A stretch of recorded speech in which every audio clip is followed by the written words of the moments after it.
tulak.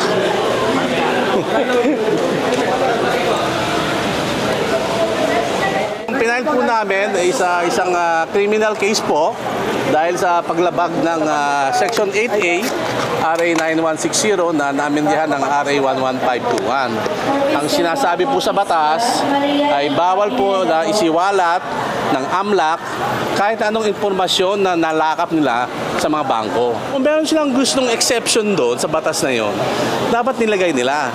Ang Section 8A po ay malinaw. Nasabi ron, the AMLAC and its secretariat shall not in any way disclose any information in any manner.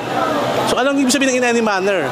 Sa kahit na anong pamaraan, hindi pwedeng maglabas ng impormasyon ang AMLAC. So kung gusto nilang may exception doon, dapat Kongreso mismo nagsabi na except number A, except number 2. Wala eh. Basahin po natin Section 8A at ang buong AMLA na batas, wala pong exception. Sino man po ang lahat nung may kinalaman sa paglalabas ng mga impormasyon daw tungkol daw sa mga transaction na ito ay dapat managot. Yun na naman ang sinasabi ng aming kliyente sa Atty. Carpio. Kung ano sinasabi sa batas, dapat sundin natin. Kung nilabag mo, ano gagawin mo pag nilabag? Di ba? Kasuhan ang kaso. Ito na po yun. Ang kaso namin na sinampa rito, hindi po ang issue ron yung totoo o hindi. Di ba? Ang sinampa namin kaso ay tama ba na ginawa ng AMLAC na magpalabas daw ng mga transaction reports. Di ba? Ngayon, kung sinasabing totoo o hindi po dito sa piskal na dapat nasagutin yon.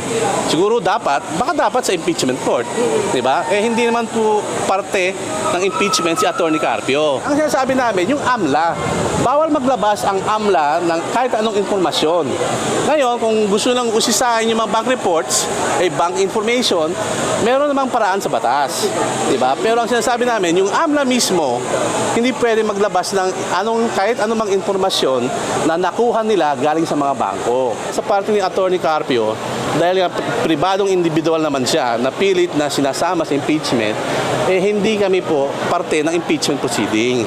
Diba? Hindi namin kailangan na sagutin ang mga sinasabi nila Atty. De Lima, sila Congressman Luistro, diba? Kasi hindi naman kami parte ng impeachment proceeding eh. Kaya kami nagtataka, bakit pilit na sinasama kami sa impeachment proceeding? Diba? 2006 hanggang 2025. Diba? Yun ang covered ng subpoena. Diba? Hindi naman siya politiko, si Atty. Carpio. Diba? So kayo kung nasa lugar niya, kayo na simpleng tao lang, diba? Bigla na lang lumabas ang kaluluwa nyo, diba? Since birth, hindi ba kayo alma? Kasi may batas naman na bawal.